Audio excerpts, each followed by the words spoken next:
नमस्कार प्यारे छात्रों, आज हम वर्तमान काल के दूसरे रूप तात्कालिक वर्तमान काल के विषय में अध्ययन करेंगे। तात्कालिक वर्तमान काल कहता है कि क्रिया वर्तमान में होगी, उसके साथ साथ वो क्रिया पूरी नहीं होगी, यानी कि वो वर्तमान में चल रही होगी। ऐसी क्रिया तात्कालिक वर्तमान काल की क्रिया कहलाती है। तो बिना देरी किए अपने अध्ययन को शुरू करते हैं। अपूर्ण या तात्कालिक वर्तमान, इसे अपूर्ण वर्तमान काल भी कहते हैं और तात्कालिक वर्तमान काल भी कहते हैं। इसकी परिभाषा देते हुए कहा है कि क्रिया के इस रूप से बोध होता है कि क्रिया वर्तमान काल में जारी है। जारी का मतलब हो रही है, चल रही है, पर वह पूरी नहीं हुई है। क्रिया वर्तमान में तो चलती रहेगी, लेकिन वो क्रिया पूरी नहीं होगी, यानी कि क्रिया अभी चल रही है और वाक्य से भी यह बोध होगा कि क्रिया चलती ही रहेगी। क्रिया के निरंतर चलने के कारण ही इसे अपूर्ण वर्तमान काल कहा जाता है। क्रिया लगातार चल रही है, इसलिए इसे अपूर्ण वर्तमान काल कहा जाता है। इसकी पहचान जो आपको याद करनी है, मूल धातु के साथ जुड़ा हुआ होगा रहा है, रही है, रहे हैं। यदि मूल धातु के साथ रहा है, रही है, रहे हैं ऐसे शब्द जुड़ते हैं तो यह संकेत करते हैं कि इस वाक्यांश में तात्कालिक वर्तमान काल है। अभी तक आपने जाना कि तात्कालिक वर्तमान काल या अपूर्ण वर्तमान काल एक ही है। अपूर्ण वर्तमान काल या तात्कालिक वर्तमान काल कहता है कि क्रिया वर्तमान में हो रही है, लेकिन क्रिया पूरी नहीं होगी। इसकी पहचान है रहा है, रही है, रहे हैं। इसके उदाहरणों से इसे समझ करके देखते हैं। हमारा पहला उदाहरण है वर्षा हो रही है। तो देखना, इस वाक्य के अंत में रही है आया है, ये रही हमारी पहचान रही है। इससे यह स्पष्ट होता है कि इस वाक्य के अंदर अपूर्ण या तात्कालिक वर्तमान काल है। नंबर 2 बात परिभाषा से सिद्ध कर लो। परिभाषा कहती है वर्तमान में क्रिया हो रही है और क्रिया पूरी नहीं हुई है।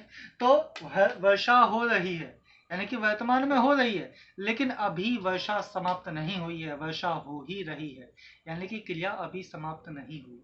इससे यह सिद्ध होता है कि इस वाक्यांश में अपूर्ण या तात्कालिक वर्तमान काल। दूसरा उदाहरण समझते हैं। मोर छत पर नाच रहा है। अंत में देखिए मूल धातु के बाद रहा है आया है और ये रही हमारी पहचान रहा है। इससे स्पष्ट होता है कि इस वाक्य के अंदर अपूर्ण या तात्कालिक वर्तमान है। इसे आप समझ के देख लीजिए। परिभाषा के अनुसार मोर छत पर नाच रहा है यानी कि वर्तमान में नाच रहा है और अभी नाच ही रहा है, उसकी नाचने की क्रिया अभी समाप्त नहीं हुई है, अर्थात वर्तमान में क्रिया का पूर्ण होना नहीं पाया जा रहा है। इससे यह स्पष्ट होता है कि यह अपूर्ण या तात्कालिक वर्तमान काल है। तीसरे उदाहरण से समझ करके देखते हैं। तीसरा उदाहरण है सचिन रोहित के साथ क्रिकेट खेल रहा है और देखिए मूल धातु के बाद रहा आया है, ये रही हमारी पहचान रहा है। इससे स्पष्ट होता है कि यहाँ पर अपूर्ण या तात्कालिक वर्तमान है। परिभाषा से सिद्ध करके देख लेते हैं। कहता है सचिन रोहित के साथ क्रिकेट खेल रहा है, यानी कि खेलने की क्रिया अभी वर्तमान में जारी है, इसका मतलब वर्तमान काल है, और क्रिया अभी पूरी नहीं हुई है, खेलने की क्रिया चल रही है। इससे स्पष्ट होता है कि ये तात्कालिक या अपूर्ण वर्तमान काल है। अगला उदाहरण समझ करके देखते हैं। अगला है हम घूमने जा रहे हैं। अंत में रहे हैं आया है, ये रही हमारी पहचान रहे हैं। इससे स्पष्ट होता है कि यहाँ पर अपूर्ण या तात्कालिक वर्तमान है। दूसरा, हम घूमने जा रहे हैं यानी कि घूमने जाने की क्रिया अभी चल रही है, अभी समाप्त नहीं हुई है और वर्तमान में हो रही है। इससे स्पष्ट है कि यहाँ पर तात्कालिक या अपूर्ण वर्तमान काल है। अगला है अनामिका कपड़े धो रही है आया है, ये रही हमारी पहचान रही है। इससे स्पष्ट होता है कि यहाँ पर अपूर्ण या तात्कालिक वर्तमान काल है। नंबर 2 बात, अनामिका कपड़े धो रही है यानी कि वर्तमान में क्रिया हो रही है और अभी क्रिया समाप्त नहीं हुई है, क्योंकि वो अभी तक कपड़े ही धो रही है। इससे स्पष्ट होता है कि यहाँ पे तात्कालिक या अपूर्ण वर्तमान काल है।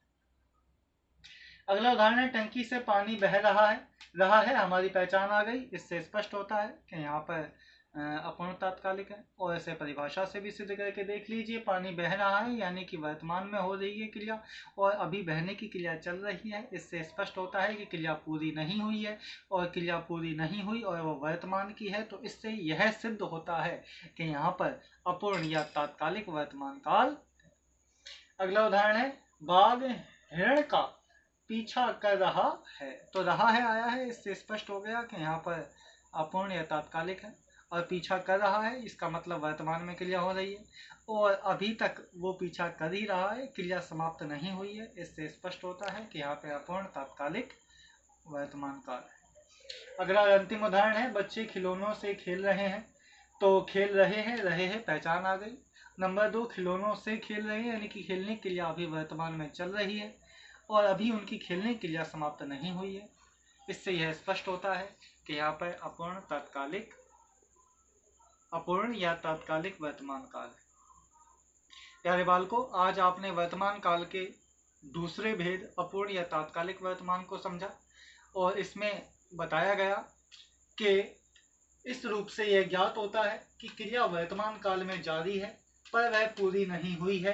क्रिया के निरंतर चलने के कारण ही इसे अपूर्ण वर्तमान काल कहा जाता है। इसकी पहचान है रहा है, रही है और रहे। अर्थात वर्तमान में तो क्रिया होगी, लेकिन वो क्रिया पूरी नहीं होगी। रहा है, रही है या रहे हैं, यह मूल धातु के बाद जुड़ेंगे। ऐसी स्थिति में, ऐसे वाक्य में अपूर्ण या तात्कालिक वर्तमान काल होता है। इसे अपूर्ण या तात्कालिक वर्तमान काल क्यों कहते हैं? इसलिए कहते हैं क्योंकि क्रिया के निरंतर चलने के कारण, क्योंकि इसमें क्रिया निरंतर चल रही है, पूरी नहीं हुई है, इसलिए ही इसे अपूर्ण या तात्कालिक वर्तमान काल कहते। आप ध्यान से पढ़ना, समझना, कोई दिक्कत आए तो मुझसे पूछना। एमपीएस विद्यालय आपके सफल, उज्जवल, स्वस्थ एवं सुरक्षित भविष्य की कामना करता है। धन्यवाद।